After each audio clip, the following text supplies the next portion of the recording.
According to the book of Exodus, Aaron first functioned as Moses' assistant. Because Moses complained that he could not speak well, God appointed Aaron and Moses prophets. Exodus 4:10 through 17 and Exodus 7:1. At the command of Moses, he let his rod turn into a snake, and then he stretched out his rod in order to bring on the first three plagues. After that, Moses tended to act and speak for himself. During the journey in the wilderness, Aaron was not always prominent or active. At the battle with Amalek, he was chosen with Hur to support the hand of Moses that held the rod of God. When the revelation was given to Moses at biblical Mount Sinai, he headed the elders of Israel who accompanied Moses on the way to the summit. While Joshua went with Moses to the top, however, Aaron and Hur remained below to look after the people.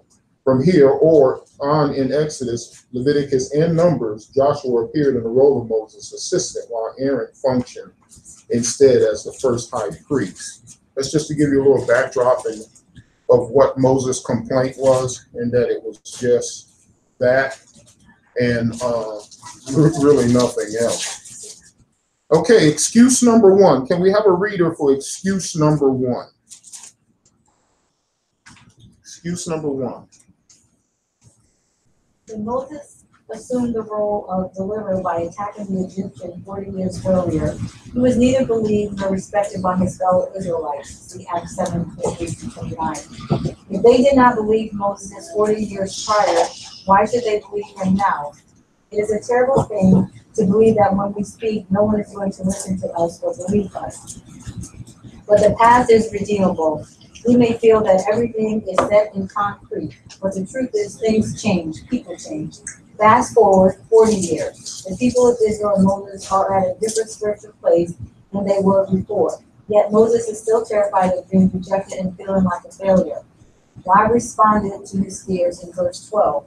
So he said, I will certainly be with you, and this shall be a sign to you that I have sent you. When you have brought the people out of Egypt, you shall serve God on this mountain. Okay, thank you. Can I have a reader for Exodus chapter 3?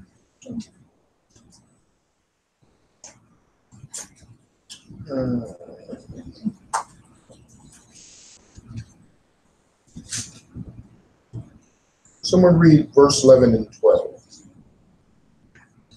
Moses said to God, who am I that I should go to Pharaoh, and that I should bring the children of Israel out of Egypt? So he said, I will certainly be with you, and this shall be a sign to you that I have sent you. When you have brought the people out of Egypt, you shall serve God on this mountain. You will continue to read 13, 14, and 15, please.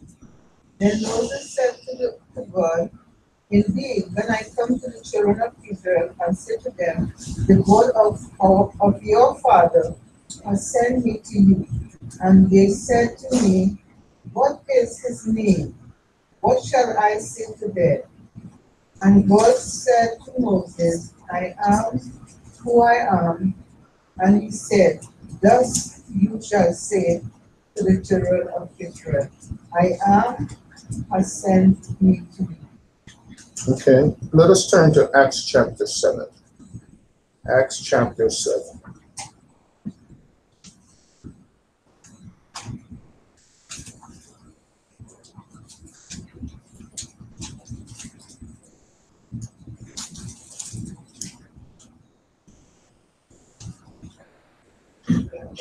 And I want to read all the way down from 17 to 36. Can I have a bold reader for Acts chapter 7, 17 through 36? But when the time of the promise drew nigh, which God had sworn to Abraham, the people grew and multiplied in Egypt, till another king arose which knew not Joseph.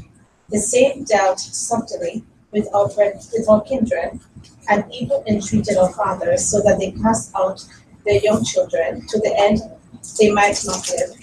In which time Moses was born and was exceeding fair, and was nourished up in his father's house 3 months. And when he was cast out, Pharaoh's daughter took him up and nourished him for her own son. And Moses was learned in all the wisdom of Egyptians, and was mighty in words and in deed. And when he was full 40 years, and it came into his heart to visit his brethren, the children of Israel, and seeing one of them suffer wrong, he defended him and avenged him that was oppressed, and smote the Egyptian. For he supposed his brethren would have understood how that God by his hand would deliver them, but they understood not. And the next day he showed himself unto them as they strove, and would have set them at one again, saying, Sirs, ye are brethren, why do ye wrong one to another? But he that did his neighbor wrong thrust him away, saying, Who made thee a ruler and a judge over us? Wilt thou kill me as thou didst the Egyptian yesterday? Then fled Moses at the same, and was a stranger in the land of Madian, where he begat 2 sons. And when 40 years were expired, there appeared to him in the wilderness of Mount Sinai an angel of the Lord in a flame of fire in a bush. And Moses saw it, he wondered at the sight, and as he drew near to behold it, the voice of the Lord came unto him, saying, I am the God of thy fathers, the God of Abraham, and the God of Isaac, and the God of Jacob. Then Moses trembled and durst not behold. Then said the Lord to him, Put off thy shoes from thy feet, for the place where thou standest is holy ground. I have seen the affliction of my people which is in Egypt, and I've heard their groaning, and I'm come down to deliver them, and now come, I will send thee into Egypt. This Moses, whom they refused, saying, Who made their ruler and a judge? The same did God send to their ruler and a deliverer by the hand of the angel which appeared to him in the bush.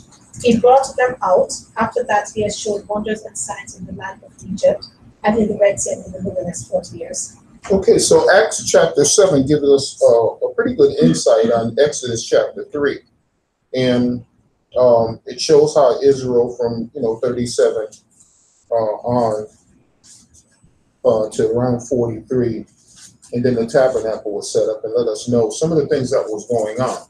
Now, to Moses's enlightenment and to God's defense, did God make it hard for Moses to go to Egypt? Right? No, he didn't. I mean, God told Moses in all his, but wait a minute, God, he told Moses what to say. It's not like Moses had to come up with anything.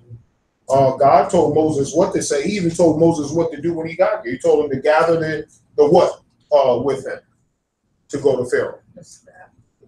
Hmm?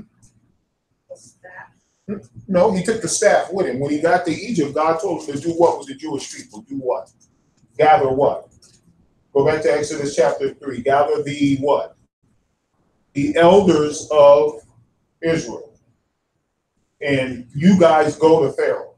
Does that sound like that's something you should be intimidated by? You got Aaron, you got the elders of Israel, and you're going to Pharaoh. Is Moses alone? No, God worked that out perfectly for Moses. So Moses goes, and he takes others with him, and he say what God told him to say. He first said it to the elders in the nation itself. I am sent. So if you want to argue with that, argue with I am, and he's the God of who? Abraham, Isaac, and Jacob. Well, they got the attention then, so okay, all right. Well, I got to go up here to Pharaoh, and I got to tell him the same thing. God told Moses before he got to the audience with Pharaoh that Pharaoh wasn't going to listen to him.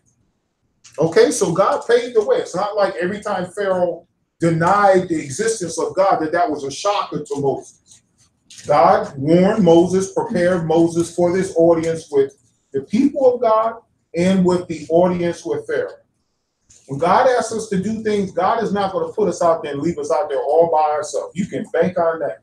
Because God already knows how timid we are about things that we don't know how to do or things that we are learning doing and unknown things. So God make it perfectly clear. God chooses us. When he chooses us for the right business. He takes our talent way before we even raise our hand or think that he's going to use us for a situation. And because of past dealings with us, we're already qualified. Things that you went through 5 years ago, 10 years ago in your life, my Lord, last year, you had the ability to endure. And you can look back on those things and say, praise be to God that you got me through that. But it was extremely difficult going through those things. Back in the story, Moses did what? It says when he was 40 years old, he went down to visit the people. Remember I told you Moses was biracial. Moses was more Egyptian than he was Jewish. Moses acted like an Egyptian. He looked like an Egyptian. And he had the respect of the Egyptians. And Moses just went down to visit his people.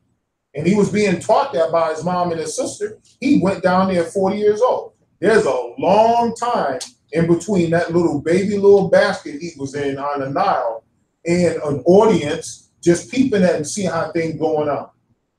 He got a report of what was going on. He heard about these people from his upbringing. So he went down there to check things out. He said, wait a minute. Aren't y'all being a little bit too hard on these folks?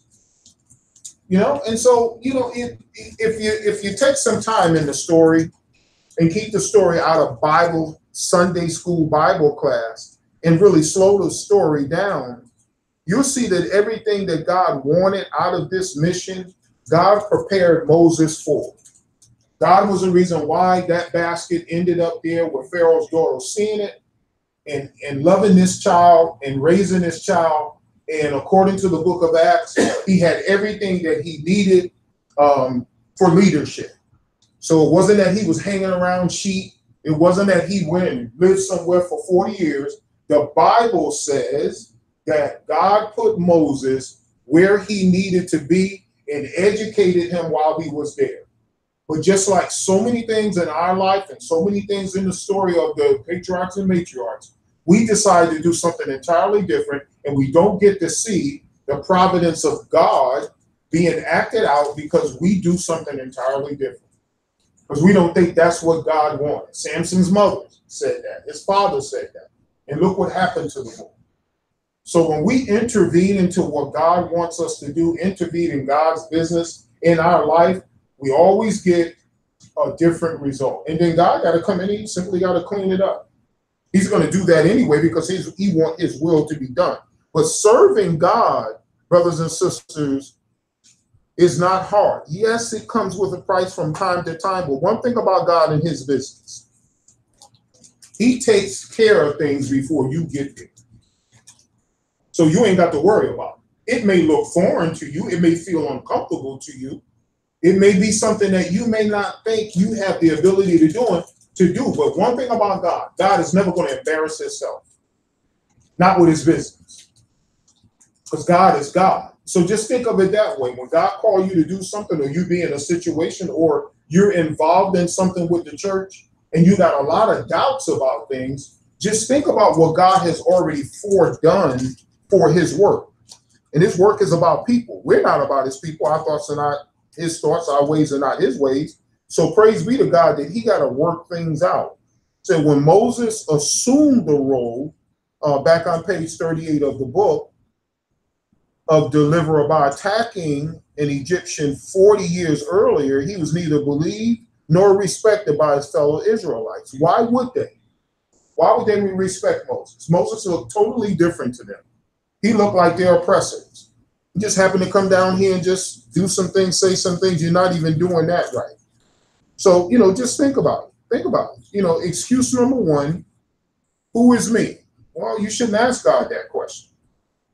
Who is you? You're the one I chose. That's who you are. You're the one that I chose. So think about it. Who is me? God tomorrow. Well, who is me, God, next Monday? Well, you all I got to depend on. You all I got to depend on. You're the Church of Christ in Bridgeport. I know who you are. I know who you are. I wake you up every morning. I know who you are. You think I don't know who you are? Why you always asking me things like that? Do you ever think about that? Why would you ask God who you are when God gets you up every single morning? God know who he touched. God didn't mistakenly touch you this morning or touch me. You think God just happened to be touching this morning and just came by you because he was touching people? God touched you and he touched me for a specific purpose today. Just advertising him alone so he can get glorified is definitely one on the top of the list. But who is me? Excuse number one. Who is me? But not according to Acts chapter 7. He had to take that and throw that out the window. All right, someone read excuse number 2. By what authority? Excuse number 2.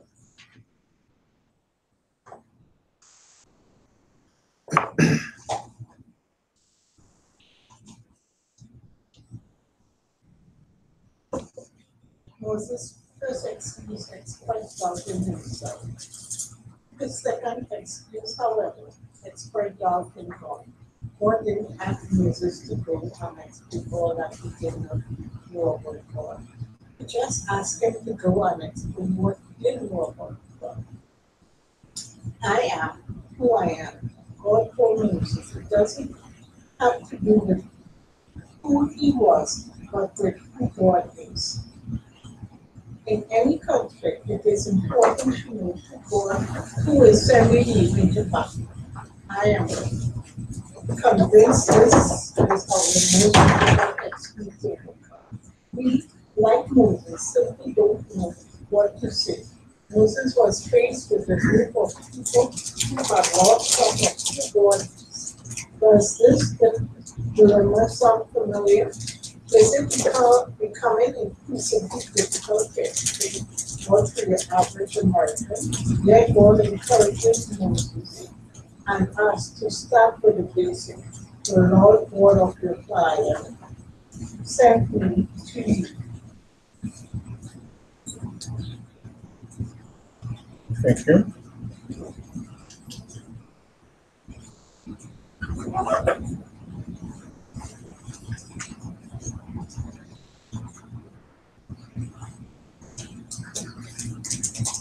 Sister, would you agree by what authority these two comments is justly for what you just read? God knows who he is, and just say what's in the word of God. That's all you have to do. That's all you have to do. If you are ever in any doubt with what you should say to someone, only thing you got to do is pick up the Bible, open it, and say it. Because it comes with a whole lot of eternal power. You don't need to say anything else. Absolutely nothing else. And by all means, do not get into a debate with people over philosophical questions about the Bible or pertaining to the Bible. Secret things belong to God, Deuteronomy 29:29. The history of mankind and everything that mankind is and who mankind and where mankind came from and what mankind needs to be is from Genesis to Revelation. You don't have to talk outside of that. When people start asking you things about where God came from, how did God get a start, Deuteronomy 29:29. That's all you got to say. Secret things belong to God. Because you don't have nothing to prove about God's existence and where he came from. But you can prove the existence of God and what he did and how he made mankind in Genesis chapter 1 and Revelations 22. You do have that. So you can open up the Bible and say, you may not be a student of the Bible. You can today, you know what? Today, you and I have no excuse. Just pick up your phone, hit Google, and type in Bible first, and ask it any kind of question or verbally say it to you. And Wikipedia and everybody else will give you some information that you never had before that you had to read, that you have at your disposal right now. You can talk to people all over the world on www. And the only thing you got to do is hit Google Translation. For the most part, 95% of the time will translate what you're trying to say to somebody in a whole nother country.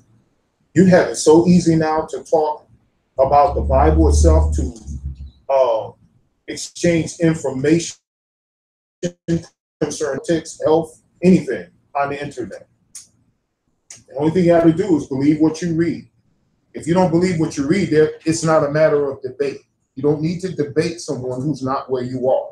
I believe that the word of God is the word of God simply because I believe it because of what he has done for me.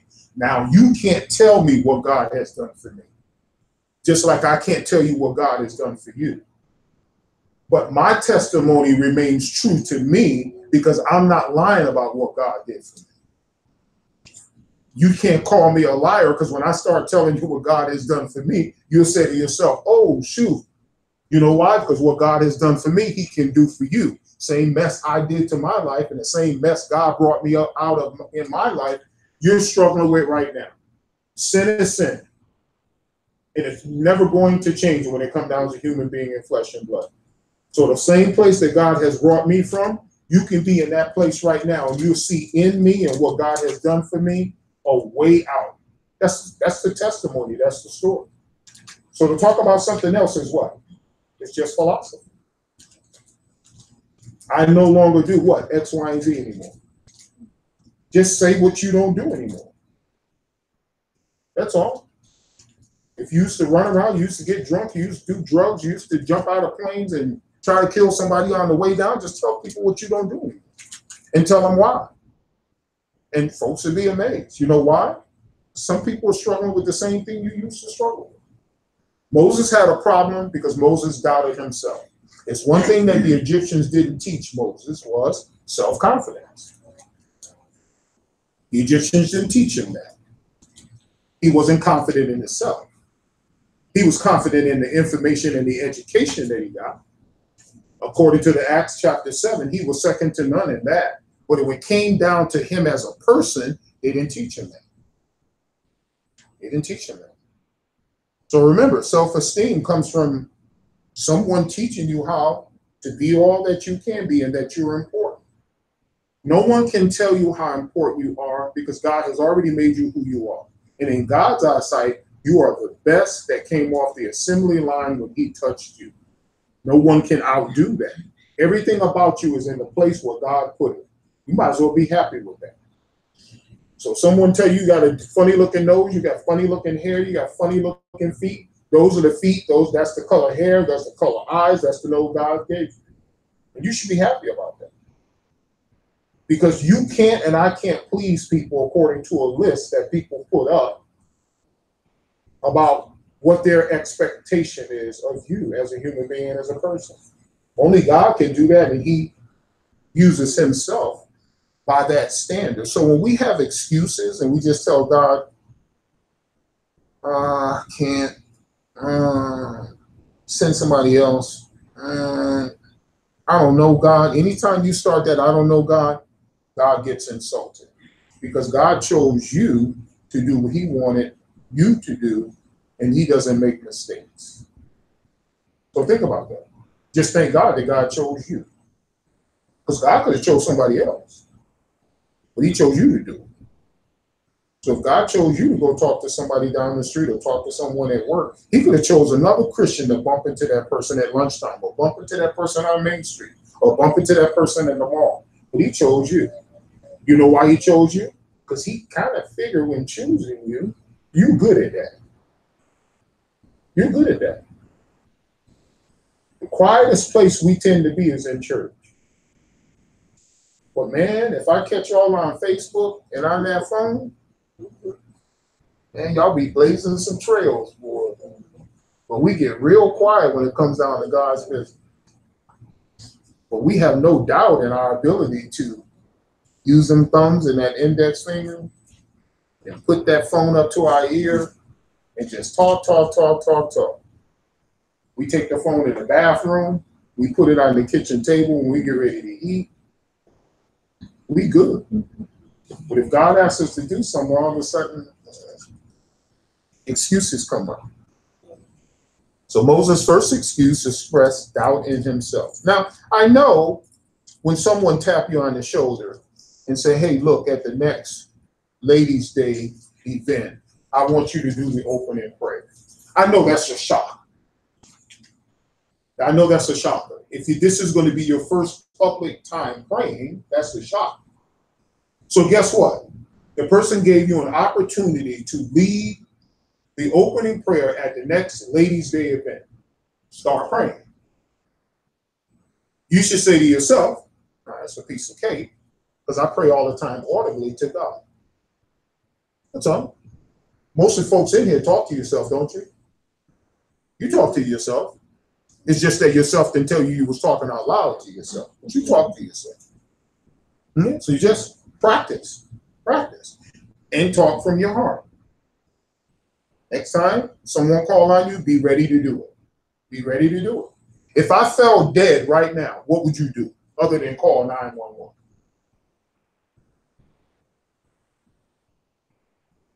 You be hurt, you be crying and everything, but what's going to happen Sunday?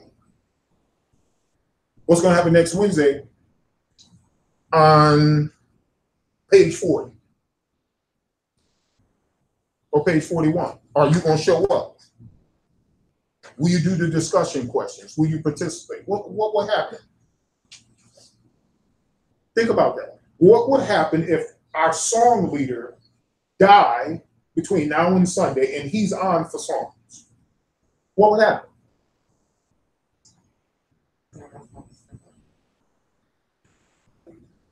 Somebody got to step up, right? Somebody with the same amount of talent got to do what?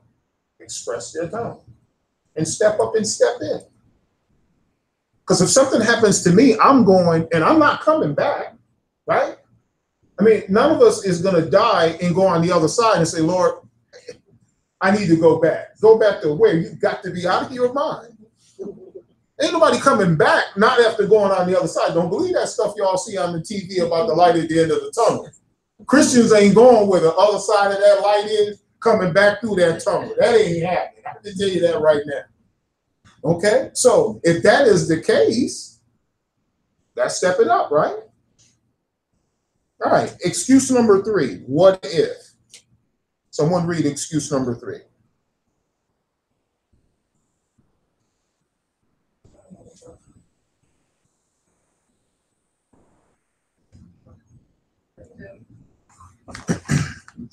No. I'll say, I'm going to pass that around anyway.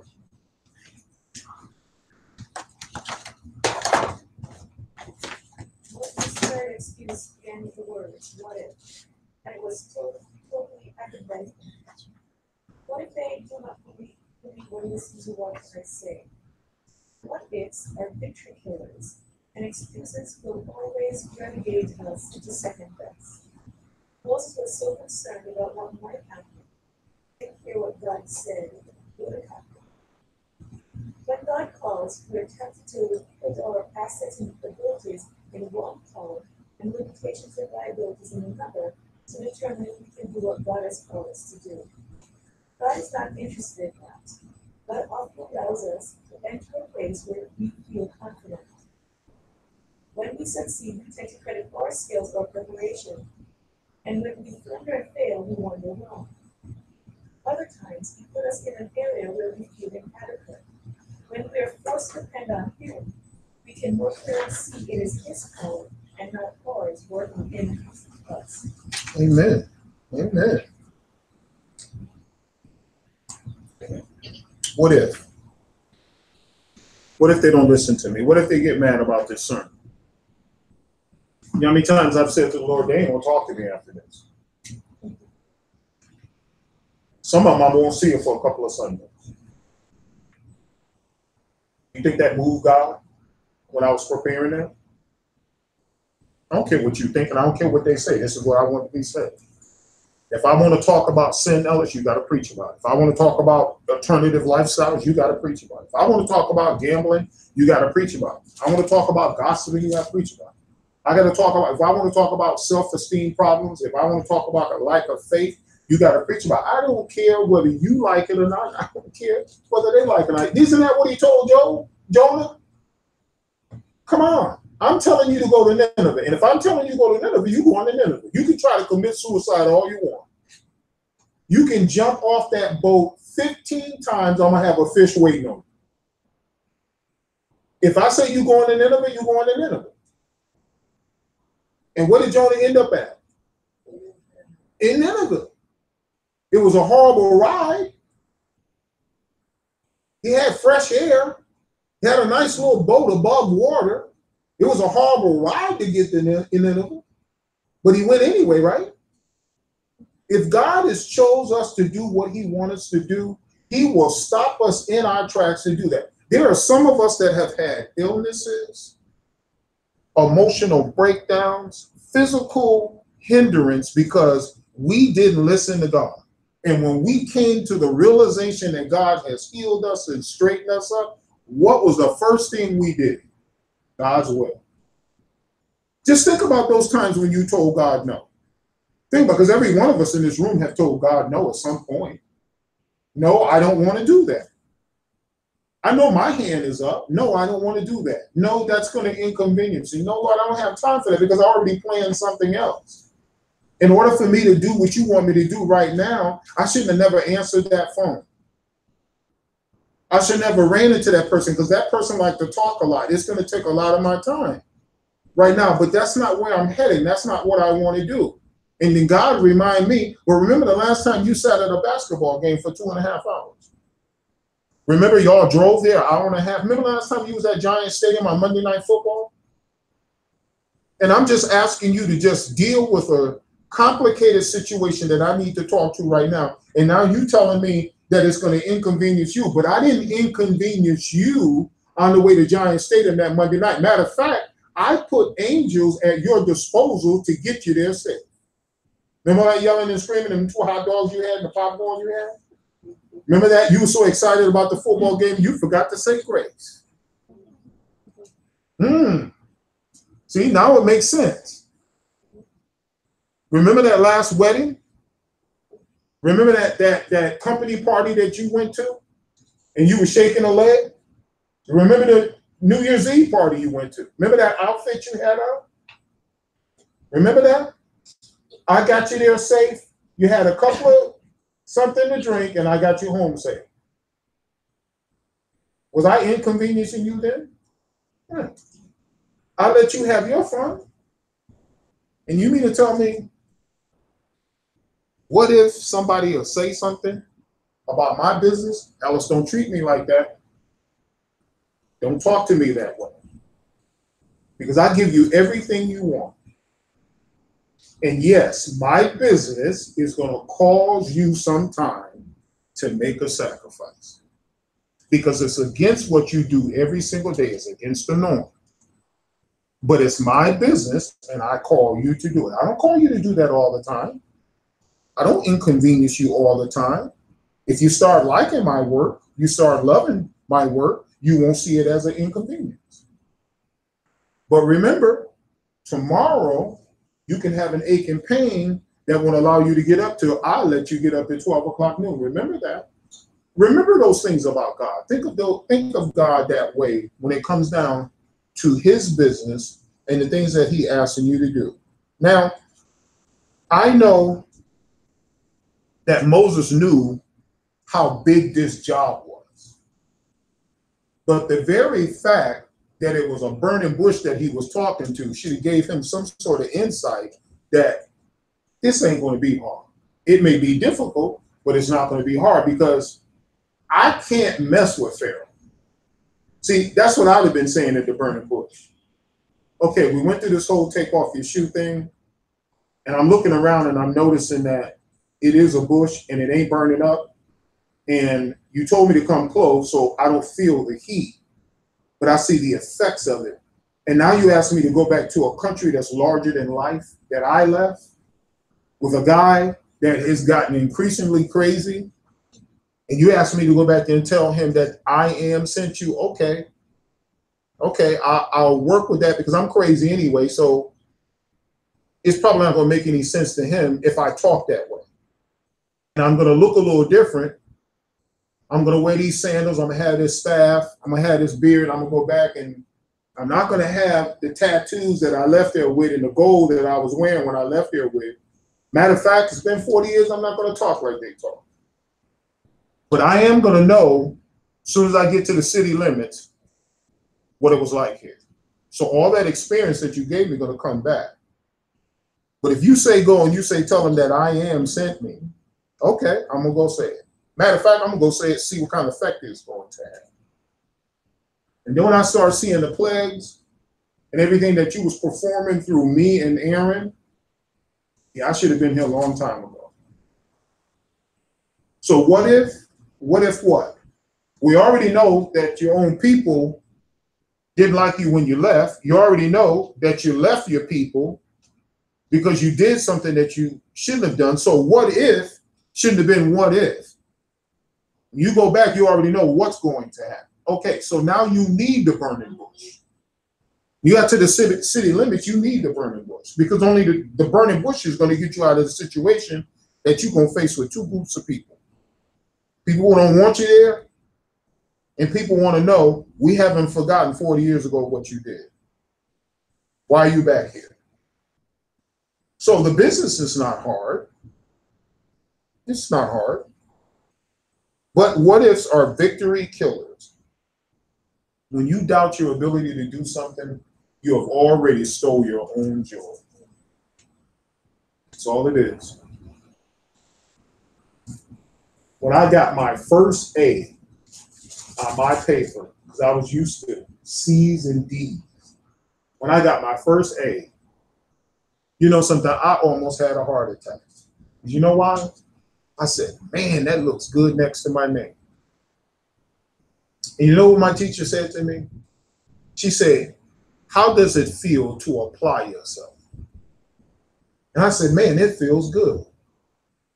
So she said, this should be the standard in my class. You just prove to yourself that you can do the work. And I thought about that on the way home. And when my mom seen the A, she hit me. I said, why you hit me for an A? She said, because you always should have had that.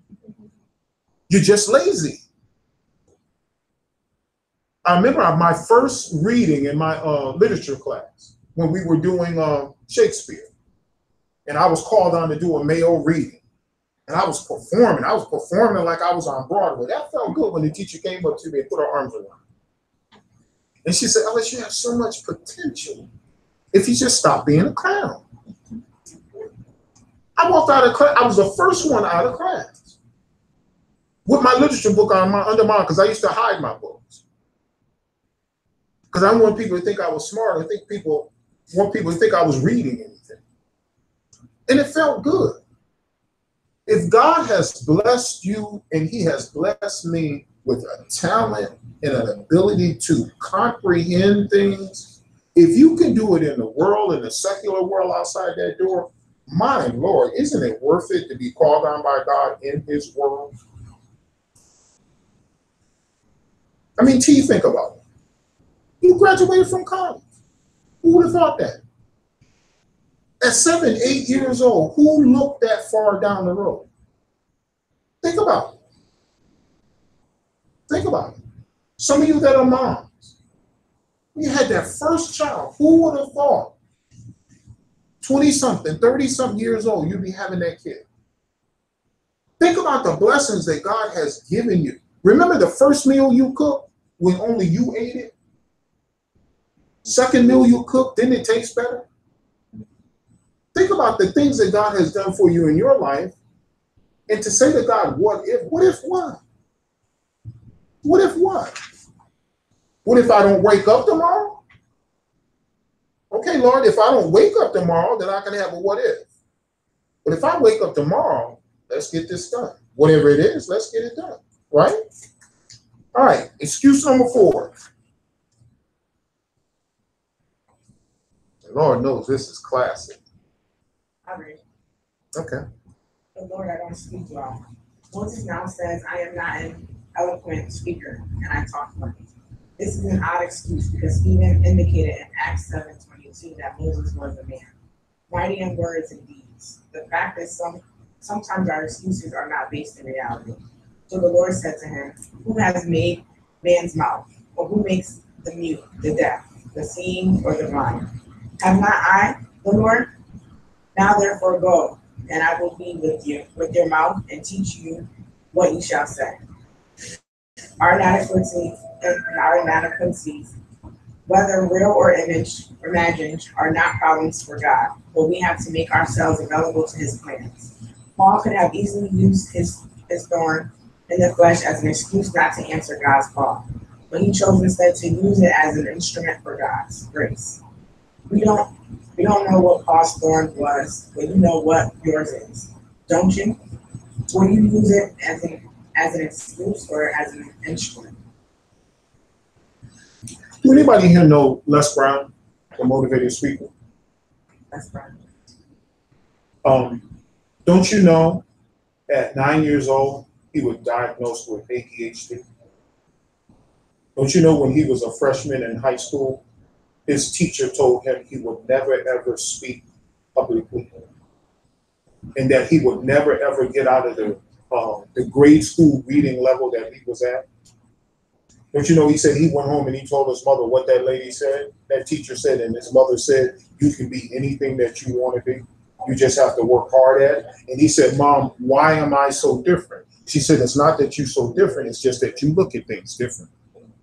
So that means we have to get you someone that's going to teach you how you can learn. Because you can't learn the way everybody else learns. Isn't that a fact? We have been raised with what? A banking education, right? We just throw it in the bank, and when we need it, we deposit in the bank. When we need it, we regurgitate it, and we just, at a test or something like that, we just bring it all out what we remember. Some kids don't learn that. Some kids are visual, right? Some kids learn better seeing things. Some kids need an extra time aside to explain things. Some kids can't learn at the pace that 21 more kids in a classroom is learning. They are that 23rd kid or that 24th kid that needs you, and T, you know this, needs you to just say it one more time. I don't know about you, but I was a one more time kid. I didn't understand what you said. I don't know if I didn't hear it or I was hearing it too fast or what, but I used to always ask the teacher at the end, can you explain that to me one more time? I was a one more time kid. I just thank God that there were teachers as I was growing up that took that kind of time. When I was growing up, my classrooms weren't as big as they are now. I don't know if my teacher would have had time to be a teacher for a one more time student like me. Maybe I'd have been one of those students that you would put in a corner and just said, I'm sorry, I don't have time. But just think about that. How many times have you said that? How many times you felt that way? How many times have you based your ability to do something on what you see someone else do, not thinking that that person has trained themselves to get that? Public speaking is a talent. And the only way you're going to get better at public speaking, you have to read more. You have to read more difficult words. You have to read them out loud. You have to read loud. You have to read publicly. You have to stand in front of the mirror. Go ahead and click Google, click public speaking. You have to be confident when you go out there. You can't look at one particular section of the room. You got to roam around. You got to be enthusiastic about what you say. You have to have body language.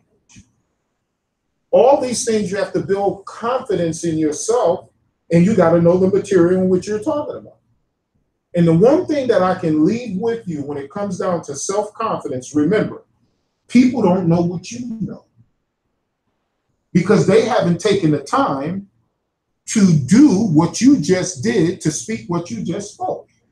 2-hour preparation on what you have to do publicly. That person that you're talking to don't know that. Matter of fact, when you talk to people publicly, especially today, they do what some of y'all are doing right now. They pull their phone out and they'll fact check something you said. And while they're doing that, they don't hear nothing else you're saying. So percentage-wise on what you're saying to people, people generally leave the room with 20% of what you said. 20% of what you said. That's why people pull you aside afterwards and and they get into something that you said 5 minutes left in your presentation or the first thing you said. Because people hear something, then they tune you out. They go into somewhere else, la la land, and they think about what that has affected them and how that affected them. And so they're gone and they off and run. And all that preparation you did was really for you publicly speaking that. So how many times did Aaron speak for Moses? I stuttered. The Bible says, no, you didn't, in Acts chapter 7. Do you think Pharaoh, think about this. Do you think Pharaoh and Pharaoh's daughter would allow someone being raised in their house not able to public speak? Think about that. As a parent, when you see a deficiency in your child, don't you get them extra help? Don't you find out what's wrong with them? Oh, Mom, Dad, I just can't get it. Well, the first thing you say is, wait a minute. because you know your child. Say, wait a minute. Let's see if they're right. You'll sit down and you'll do some things with it. I remember the first time my mom sat me down and said, here's the newspaper. Write what you see. Write what you see. My mom wanted to see my eye and my hand contact. She wanted to see if I had the ability to write what I seen, if I was learning the right way to write. I know you don't write today, but my handwriting is horrible. So we had to address this way before I started writing. But my mom wanted to know if I knew how to write. So she made me write what I seen. And when I made a mistake, she said, write it again. Remember back in the days of discipline, some of y'all are too young to know this, when you got discipline in school, they would make you come up to the front board and write what? A particular sentence 1,000,000 times, or fill up the whole board with that, whatever it is that they asked you to do. And in the South, blackboards were wider than this. And you'd be the only kid up there and nobody laughed at you because we got paddled. So you would be up there, and I'm from Miami, so it was hot. Y'all talking about, what, half a day? Yo, man, we was in Florida, okay? Ain't no half a days. In Florida, the classroom had, at the bottom of every classroom was an opening. And we had a fan, and that was it. You went to school. Okay? And this is Miami, Florida, not Bridgeport, Connecticut. There was no excuse if you was going to school. And so I just kept writing. And you know when you get tired, your writing started going like this? Teacher will come up to you, and I'm thinking she's busy. She'll come up to me, go back and fix that. By that time, she let me do 4 or 5 of them. So now I gotta go back and straighten up every one and bring it back up here and then start all over again. But you know what? There's one thing I learned. I learned how to write it, and I learned how to keep this closed. Because I got sick of doing that. See? And it helped me standing up in front of people. And after the punishment, she always made us read. She makes stand up in front of the class and read an assignment. So I kind of figured, hey, if I knew how to do that under discipline, I know how to do it when it's time to do it. I may not do it as well as other people, but it's one thing I do know. I can say something when someone asks me to say something about what I know. If I don't have nothing to say, I won't say anything. But if you ask me about Jesus, I can take you to the Gospels and show you 2 things: his Last Supper and his crucifixion. I can say that verbally. See? I can say that publicly. I can say that in an elevator or in the corner somewhere. So when God is asking us to say something and we pull this stunt, I don't speak well. Well, time out. Time out. Do you stutter when you talk on the phone? No. You stutter when you send in those emails and them chats and everything? No. You probably don't spell right. But it's at what? Warp speed. Warp speed. The only time you have an inability to do something is when you ask to do something that you don't normally do. And that's only if someone catch you off guard. If you in your mindset and someone asks you to do what you know how to do, but they don't ask you to do it regularly, you already got an advantage because you already know how to do it. You just don't do it regularly. So for Moses to say, I don't speak well. You know how many times Moses had to speak in Pharaoh's house? Do you think about that growing up? You know how many times around other boys Moses had to speak? You know how many times Pharaoh groomed him when different officials came to speak? Come on, y'all. Think about it. I don't speak well. Okay, last one, excuses. Number 5, send someone else. Anybody want to read that?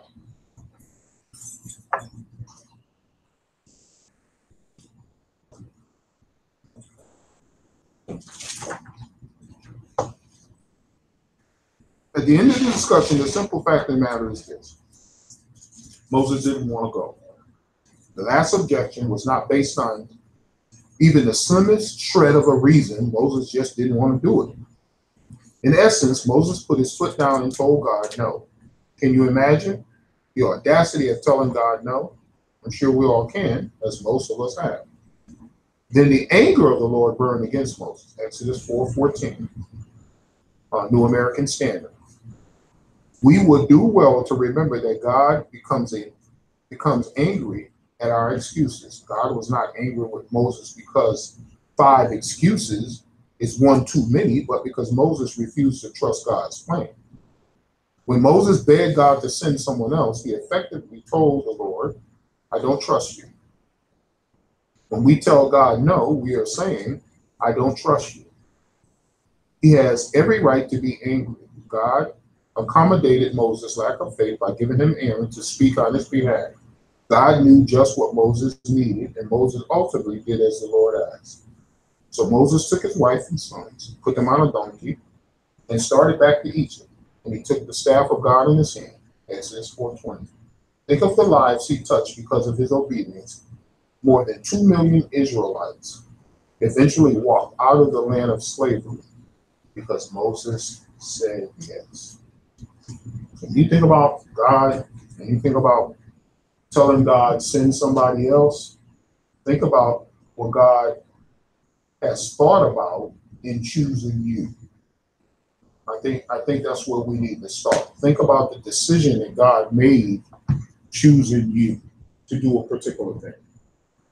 God is talking to Jesus, he's talking to the Holy Spirit, he's talking in front of a host of 24 elders and the cherubims that are around his throne. And he's saying to himself, we need something done on October 15th. Because see, God is a future planner. So God is out there planning October 15th right now. So Satan knows that something is going to happen on October 15th. He just don't know what. So Satan is telling his demons and his angels to do what? Let's find out. Let's find out from somebody. Okay, if God is not talking, we already know that something's going to happen because we can hear him talk. October 15th, Satan is saying, who is he going to use in my realm? Who is he going to use? And God has already chosen, let's say, Beulah, to do something on October 15th. Satan say, go get her sick. Put some germs around her. Make her feet hurt. Do anything to stop what God wants to do on October 15th, because it's here. It's here. And according to my calendar, he has used her before in this particular work. And you know what? We all know this to be true. As demons, it worked.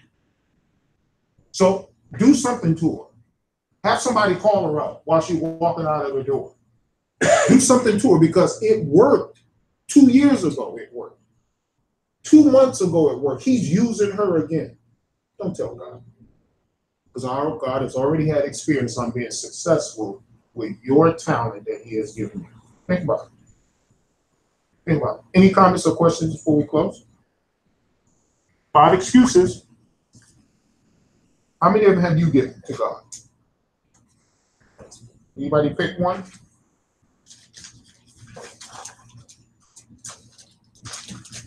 It's all right to let us know. You said all of it? Yeah, probably, right? You live long enough, right? And Jesus, you pick all of it. At some point, we all have said what? Not me. I don't know how many times we've had burning bushes. We had burning bushes with God so much that we almost burnt up. God almost burnt us up. And we still didn't do it. I think it's because we forget to trust God. We forget where he's brought us from. We forget that he's not going to lose us. We forget that he's not going to forsake us. We forget that if he asks us to go, he's going to make sure we are equipped to do the job. And so sometimes it seems like a monumental task, right, when he asks us to do something. And then we're looking at, so if you're going to go do something or deliver a message, then you're looking at the audience. Then it's the size of the audience. Then it's who's in the audience. Or then, what am I going to say? Am I going to say the right thing? And then it's like, no, I can't. Maybe he meant to send somebody else. And then you start making excuses. So I think we forget to trust him. Yeah, I mean, that's all. I mean, we just forget. Um, you know, it's been a long time since I've been in the emergency room for myself, for my family. But the last time I was there, when you called me, I was able to help you. Think about that. I was able to help you because I remember when I was in it. I remember how terrified I was when I didn't understand what they were spoken and probing and stuff. But I was able to sit there when you called. Right? Remember those 5 days I spent in the hospital on my back? Well, I've been in the hospital room since then.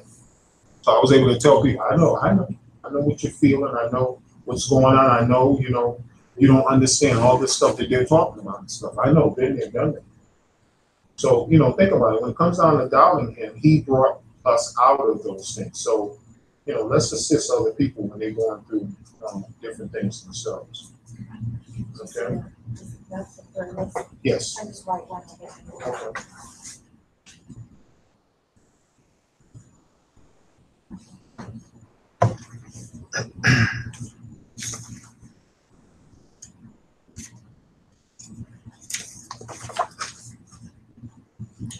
We need volunteers for the folders that are be coming in. We have them for you on Sunday, the stuff, some for Sunday and some for Wednesday, and then, until you finish. So we need a family or someone to volunteer to do that. Do we have a raise of hand? Stuff folders. Beulah? Okay.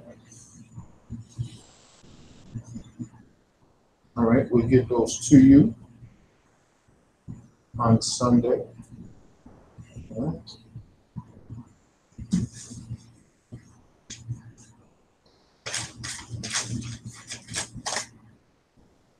Folks, pray for the government, okay? Honestly, pray for the government. It is, it's getting